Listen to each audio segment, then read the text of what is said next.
no penises were harmed in the making of this film. Not intentionally. Not intentionally. Quickly, can we go to your story first? About when you saw it for the first time at that angle, you were like, wait. Only for the shots that you actually see me am I actually present on the set. And I'm going to say set properly this time. And so when we first screened it, I didn't know what it was going to look like. And when the dick came through the hole, for a brief moment in time, I looked up at the screen and went, did I? Was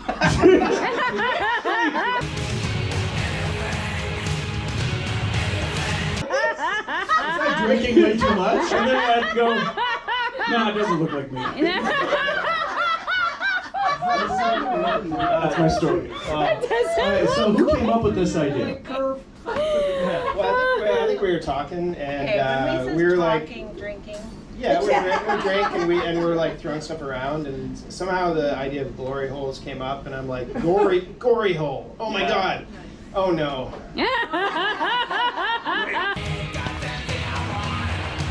I love sketchy washrooms. So the glory hole, I know. Is it worse than we think? Oh yeah. I can still smell the wash. Did you see the drain at the end? We didn't make that up. That was. I'm sure you didn't. That was a real thing. Vomit and pubes. So I was like really hopeful because they have a drain in their floor. I'm like, oh, cleaning up the blood's gonna be great. We can just like scoop it right down the drain, no problem at all. Wash it down with some water. No, I tried scooping it down the drain, and it just sat on top. And I had to take a water bottle and like suck it. Oh, no. It's coming out brown.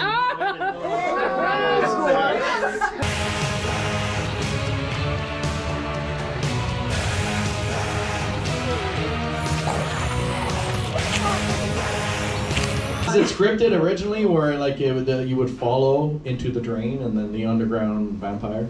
No, not originally. That was an afterthought. I'm like, oh, I want to add that. That was the icing on the cake. Yeah, it was really And good. then Lisa did the makeup on that for me. Wow. Wait, that was you?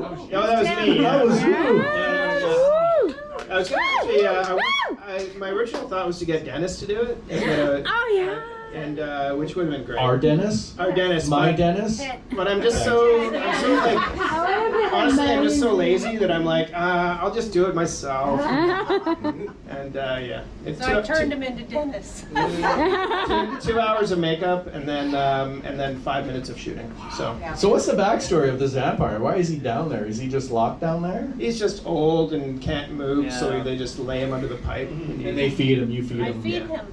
Exactly. My leftovers. I kind of feel sorry for him. He's just lying I there. know. Poor guy. Well, let him out. Have more dick. Yeah. So you bought 2 penises on Amazon? Yeah, we bought 2 identical penises. The stuff you can get on Amazon. Yeah. I wasn't sure if I'd have to cut one to make the severed penis prop or what, and then we have to like cut them and stab them and stuff, and so we needed to make sure that we had. So you have a spare. There was, they're sliced into. they're all damaged, mutilated, but they're in the prop trunk. Tim If you ever did want to make come over and look at them, Look at the series. I will say, I have one here. on the filmmaking of it, he did make like the penis he rips through at the end. Yeah. Yes. That was not the penis.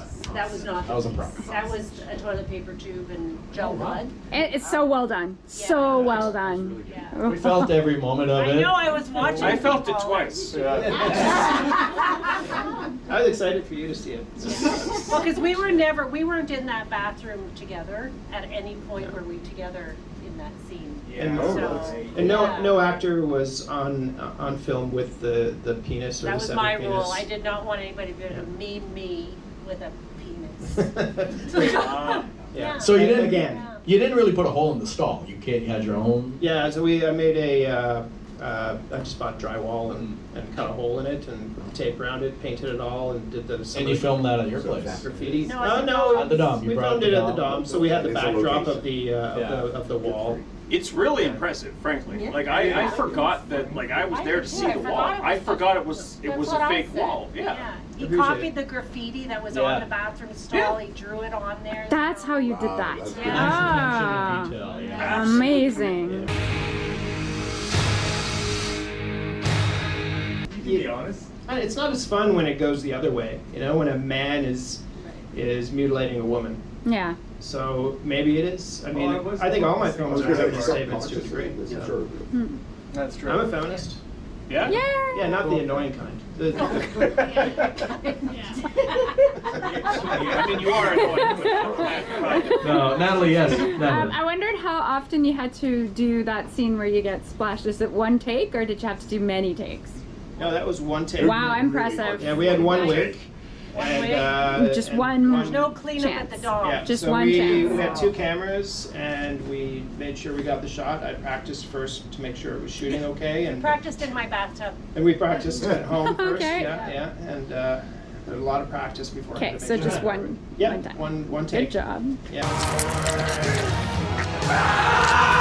I wanted like this long blood squirting session that just So lasted. just so you know, But how did you get, like, this is my question. it's one of those bugs pesticide sprayers. Oh. We had to thin out the blood enough so it just if- sprayed through. If you watch that scene, there's a point where, so it was Tim's, he wouldn't let anybody else squirt me in the face, I appreciate that. So- There's a point That's where only I 'cause I wanted to started do it. laughing because he just was emptying this big jug at me. At one point, it's in my eyes. Well, that's the thing, like, how did you just allow Yeah. that to happen? Because I've been bloody, Practice. it's not easy. Well, anyway, we'll talk later. Okay,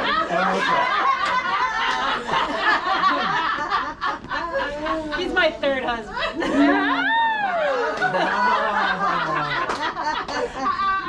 Out of 5. this makes perfect. Third out of 5. I have been in your home. I didn't see a red room when I was there. No, we're not, no.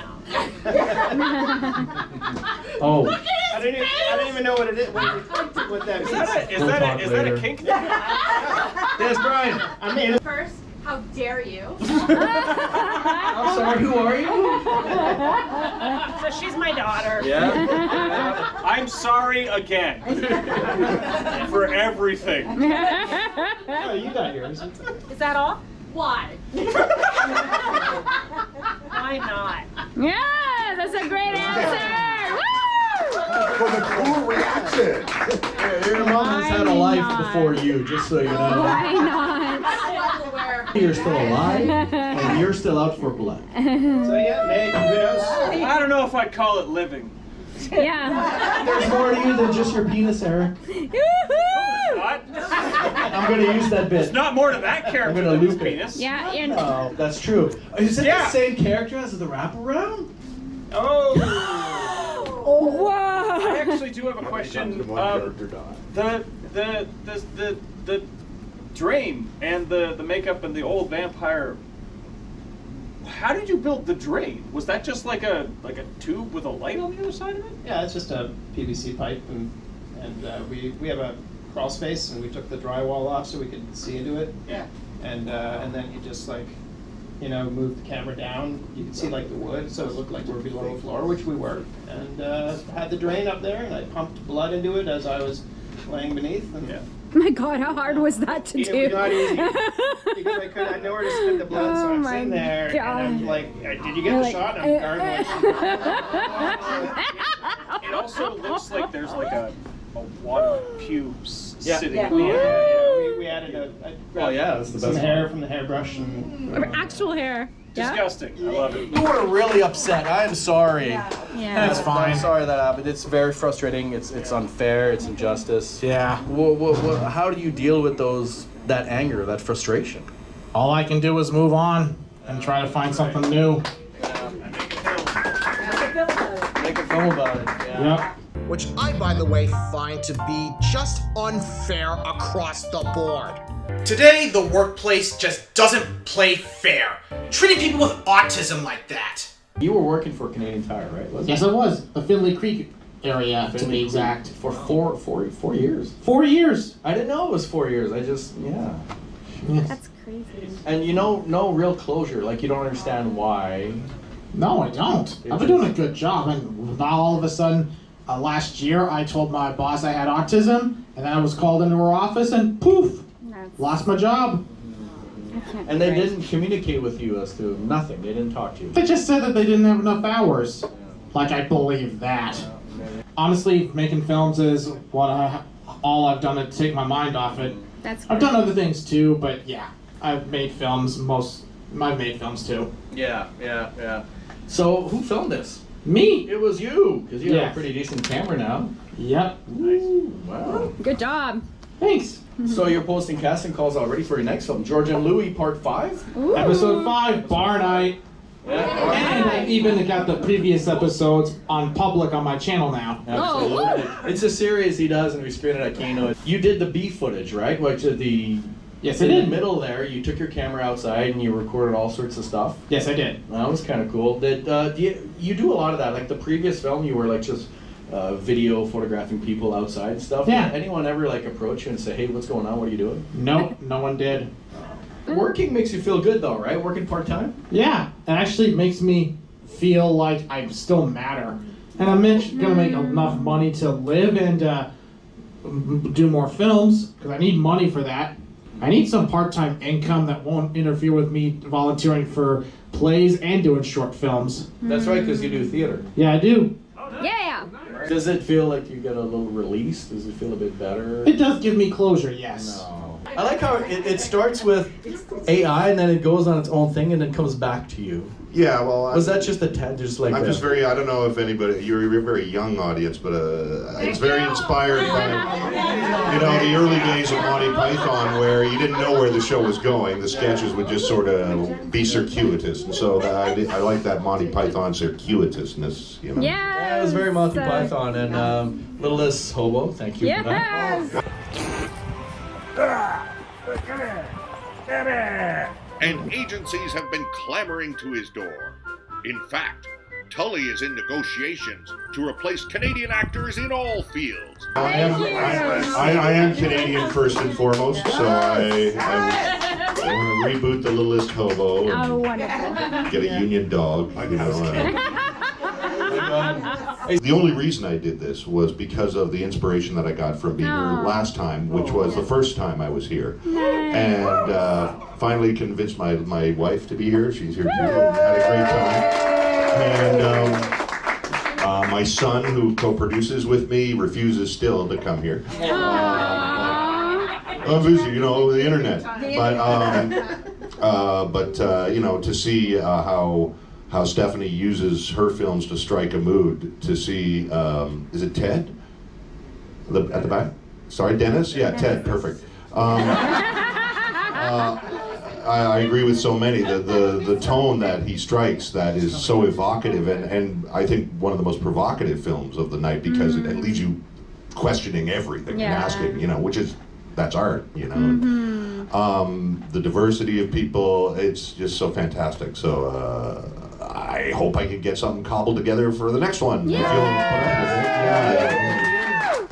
And I love how you get a screening in front of a live audience, you get the feedback, you get the reaction. I do try and test them out. You have friends or, you know, you force your poor wife to watch it or whatever, and you get feedback. I like how that's how you impersonate your friends, you know. I like how it's topical.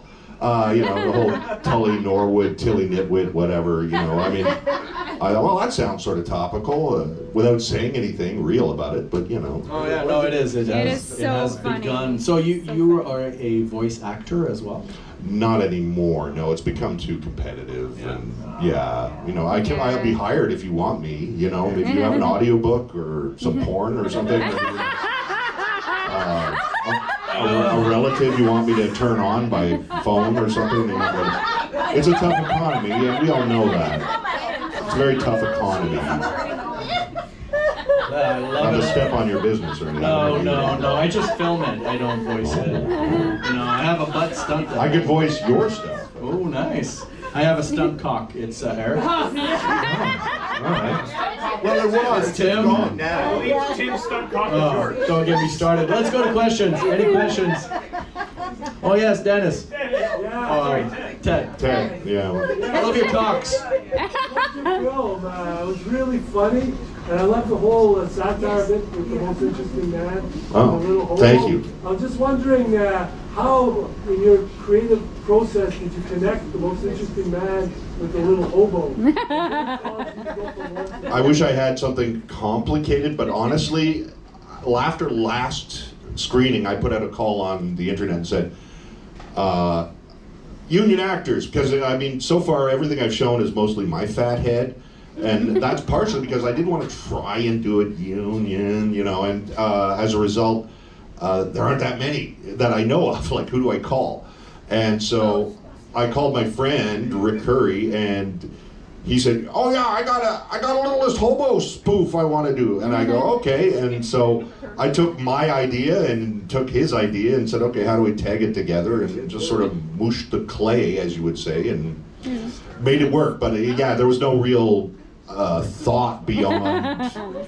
Here's what Rick has in his bag of tricks, you know, and we'll do that. So, you know. I just think he was stoned.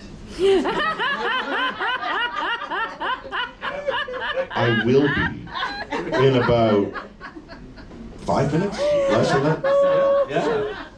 I'm self-promote like crazy, but I'm 60 years old as of right now. Literally, I was born. It's my birthday, and I was born 9/15. Thank you. I'm a 60-year-old man, and yes, I am saying that for the free drinks. It's just so great to discover this community here. And, Yay! Welcome. What's this pain? What is this pain you deal with every day? Physical pain, big time. It is debilitating to the point where you'll see me if I'm standing and we're talking, you see me doing this, I'm in pain. And it's basically from my hips down. That's what happens with Crohn's disease. It attacks your joints as well. See you in a few hours.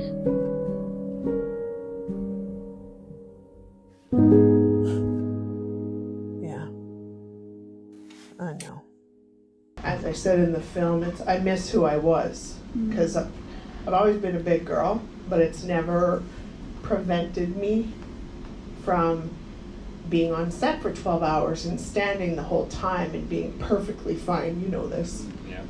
And just going hard all day, all the time, without issue. And this past year, so I've only had Crohn's now 5 years. It woke up in 2020. I'm still learning about it. I'm still learning what's happening to my body with it. I didn't realize that it entailed all of these other issues. And some days it's so consuming that it's hard. And it's like, as a plus size person, that is very difficult because people assume, oh, you can't stand because you're fat, or you can't stand or do that because you're lazy because you're fat. And so, and no, not everybody thinks that way, but when it's been programmed into your brain that that's what society makes out, it's a hard pill to swallow. And so this film wasn't to look for pity or sympathy, it was merely to educate. I'm very social, I want to be out, I want to be talking to people, I want to be part of a community and doing things. And some days it's just like, just to get dressed and get ready in the morning, it's like, I'm done. The fatigue is unbelievable.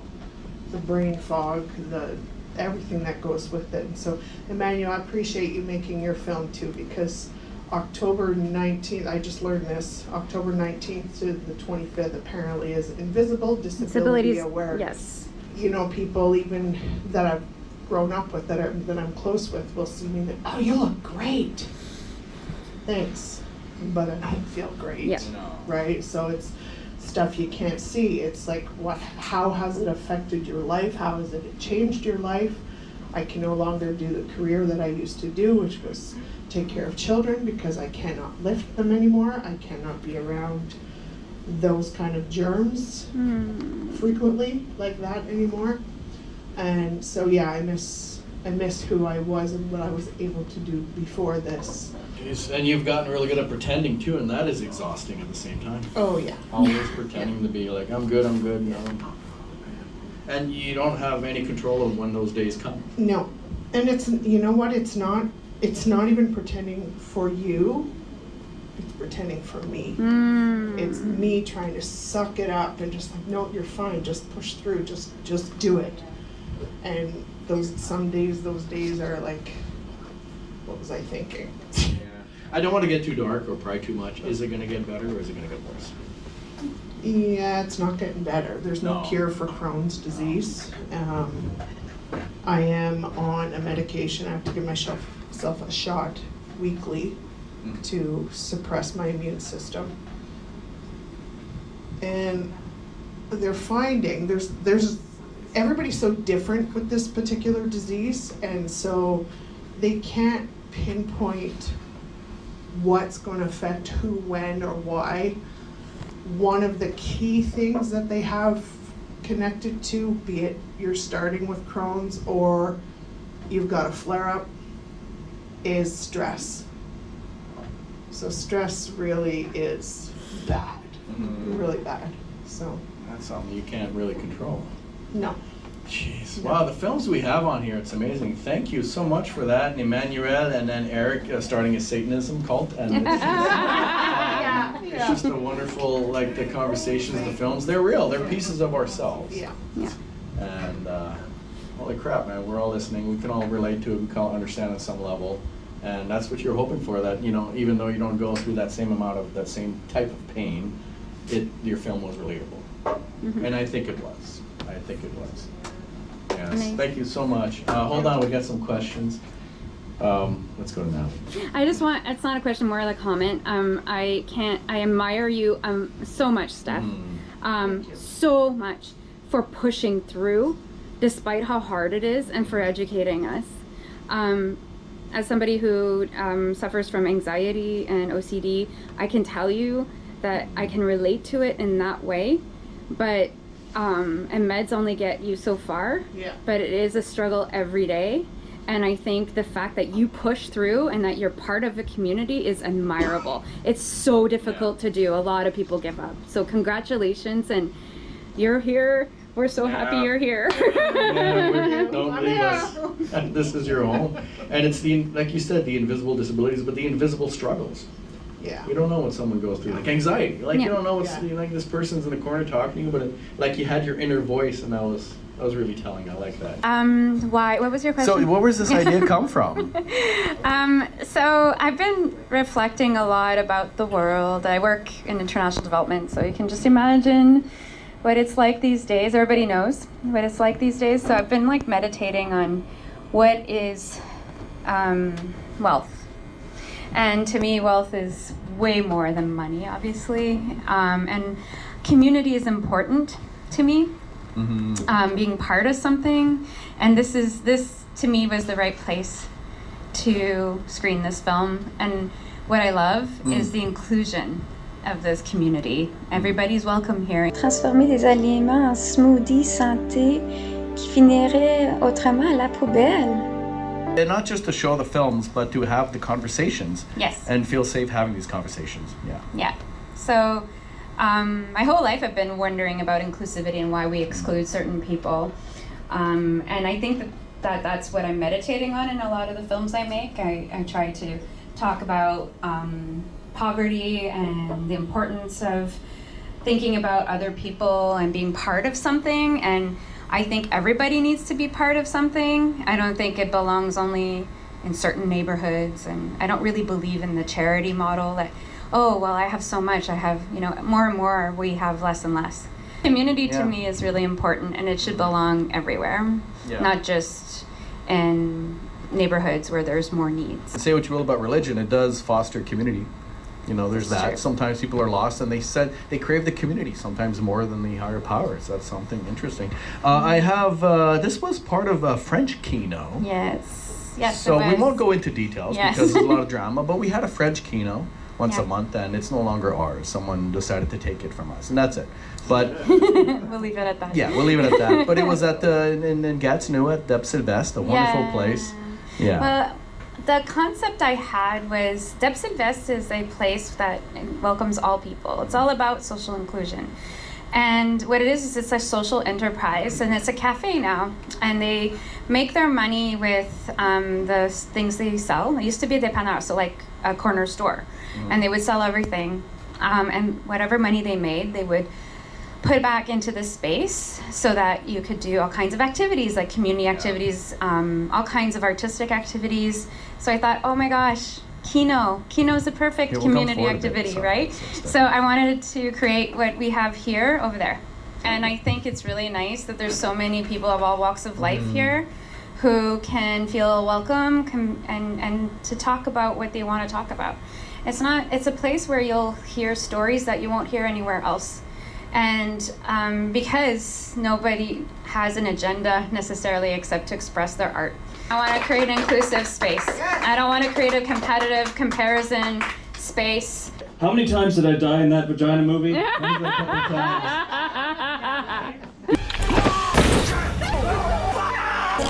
Dude, does this couch pull up? Because you don't. Eric, you're a rock star. By the You're a way, rock star. that was his idea. Yeah, of course That it was was. your line. Was that It mine? was. Yep. Yep.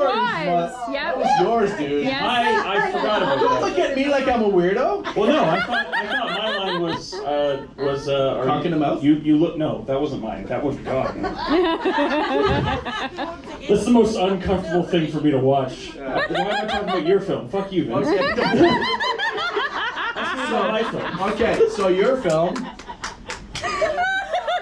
So you where did you get the goat? Nice. Over there. She's over there. Oh, nice. So you're not really into Satanism, I guess. For legal reasons, I'm not going to answer that question. No Satanism. Sarah's not here? Yes. Anyway. Sarah didn't come out the monster pool. She didn't see her. Like, Yeah, no, unfortunately, yeah. So where did you film this? In Sarah's house. Sarah's house, which is, yeah. Oh. It's perfect. It was Yeah, perfect. she wanted very specifically for me to not credit her because. What? It was Because She's got a very religious family. She's like, Ah. do not let them see that you're performing a satanic ritual in my basement. Maybe you called upon a sort of demon in the house, and now she's like, I know, I haven't heard from her in 2 weeks. Something happened. Did you do research to do like the symbols? No, I literally, I had a vague idea of what I wanted to do, and then I went to, it wasn't Value Village, but it was a different, Village. one of those. It was a different village. It was an unvaluable village. It was crap. What do you call it? Thrift store. It was a different thrift store. I don't even remember the name of it. I lived.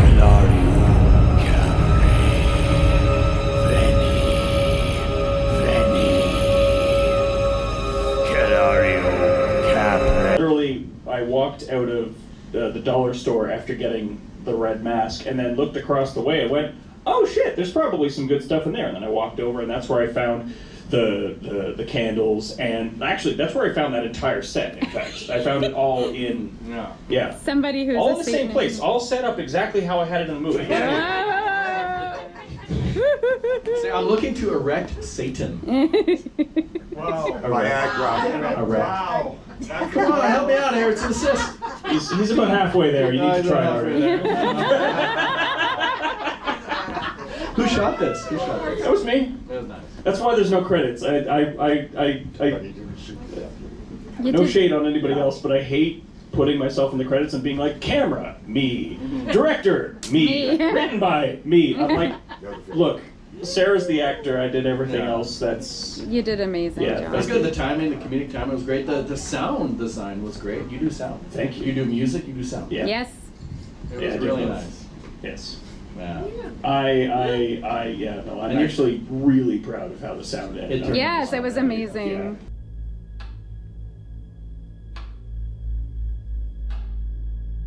The one at the top of the stairs actually was a happy. Don't say it. Which was the correct way? Happy little accident. No, happy accident. There's no little. Serendipity. It was serendipity. Thank you. It was serendipity. I was. So basically, like, I had a general idea of how things needed to look, and then when I showed up at Sarah's house, I kind of looked around and went, okay, none of those shots are going to work. I need to work with what I have. Yes. And so what I wanted to do was actually set up the camera to be like up at the ceiling where the light would be. Yeah. Not realizing that there actually was no light there, in fact no ceiling there, because they've got a vaulted ceiling there. And then when I set up the camera and I set up the angle, I was like, it doesn't really look, it doesn't look far away enough. So sure enough, I just put it at the top of the stairs, pointed down, and went, Dutch angle, perfect, all right. Good job. And that's literally how that shot was. The glasses one, I want to talk about this.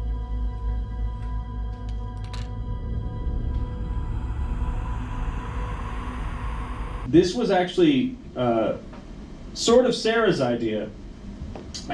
She took off her glasses for that one shot where she goes, oh, what the fuck?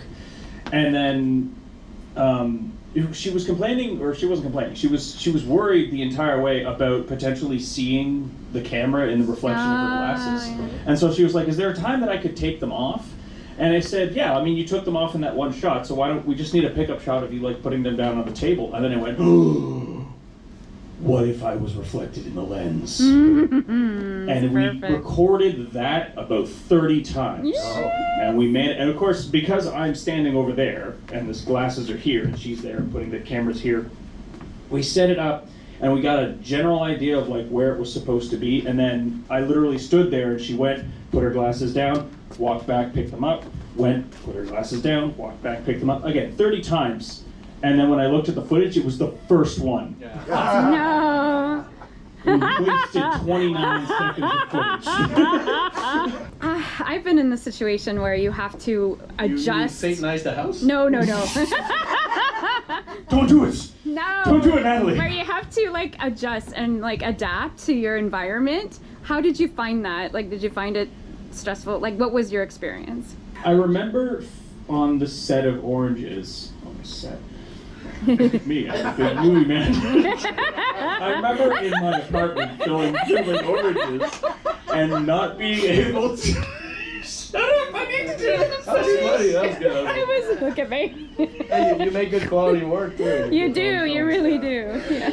I remember when I was filming Oranges, and I had a good idea of how I wanted it to look, and none of the camera angles worked. Yeah. So I ended up just saying, okay, fuck it, let's just film it from 5 different angles and see what sticks. And basically from that point forward, the whole idea was, well, if I want to shoot it from here and I want to get a specific mood or a specific idea, I'm not going to think about where the camera's going to go until I'm actually standing here looking at it. Yeah.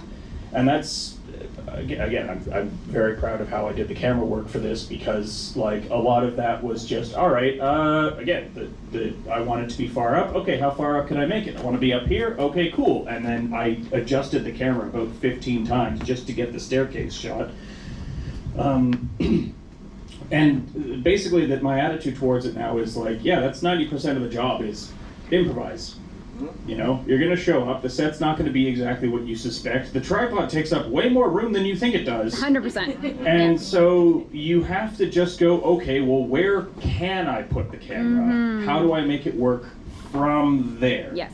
Even if it's like, okay, I have to change the blocking of the scene because I wanted these characters to be standing behind the counter, but I can't put the camera to the side of the counter, so I'm going to have to put the camera over here. So just have the characters talk, you know, behind the counter or across from the counter. You know. Yes. If you have to change the scene to make the shot work, change the scene to make the shot work. Yes. You know?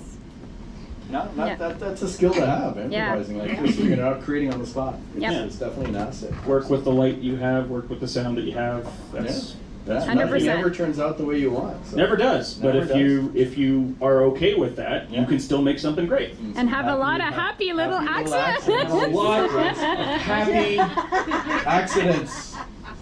Let's just do it. Let's just rip the Band-Aid. Just rip the Band-Aid. For those who don't know, it was like a little healthy It was a argument happy little accident we had on that we stage. had once on stage. Did Bob Ross say happy little accidents or happy accidents? It was a whole thing. Don't relive it. Let's just move on. Thank you so much.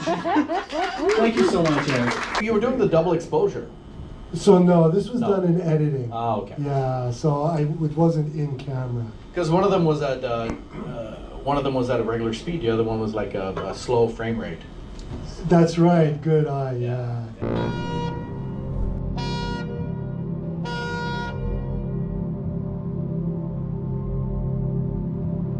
You worked with someone new this time? Someone did? Well, I've worked with her before, so she new to me, and not new to me, but she's mostly a model first, and kind of an actress that just got drawn into it. It's interesting because when you try to convey an idea of what you're doing to someone, how can you? Because it's so abstract. Did he just say, "Okay, Dennis, just shoot me. I trust you"? Yeah.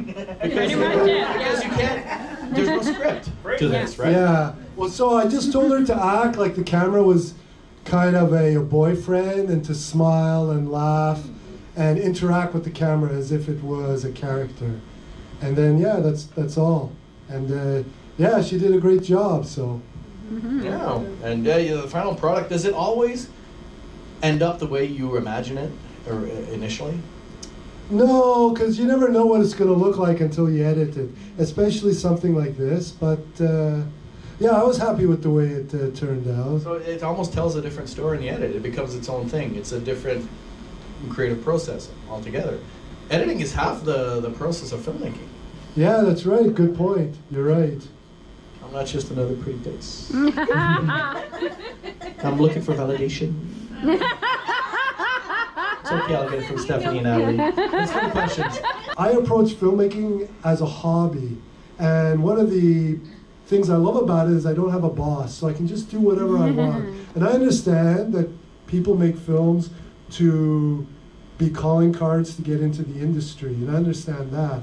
But since I don't have to answer to anybody, I can just do whatever I want, and irregardless of what anyone thinks. And that's why I appreciate a venue like this and Vincent and Kino's that give me a chance to experiment, try out different aesthetics, and put it up on the screen. So it's really something that I appreciate. So I try to just do whatever I feel like doing, whatever speaks to me. And yeah, sometimes I sing, and sometimes it's a little bit more symbolic, like what this film was. I like shooting on Super 8 and 16 millimeter, and that's just the aesthetic that I like, and I like that look, the black and white, the grainy. So that speaks to me, and I enjoy working in that medium. But I mean, at the end of the day, you know, if I had to shoot something on the phone, that's what I do. And we'd still know it was yours. No, I filmed with you, and I know, I've seen this 8mm, 16mm. It's not as easy as you think. You're shooting blind. You can't see. Nope. Most times. Yeah, it's a bit, sometimes you have to cross your fingers and see what you get back from the lab, and sometimes it's all black. And Yes. it's happened to me. Yes, it's happened to me It's happened too. to Natalie too. Yeah. So that's kind of part of the challenge. Yes. Sometimes you use the measuring tape. You take the measuring tape out. Yeah, because you can't focus, because you can't see properly. So you need to use a measuring tape to set the focus on the lens. Yep. I mean, these cameras are from the 1970s. Yep. So who knows how accurate they are. Certainly not to your eye. They're amazing cameras.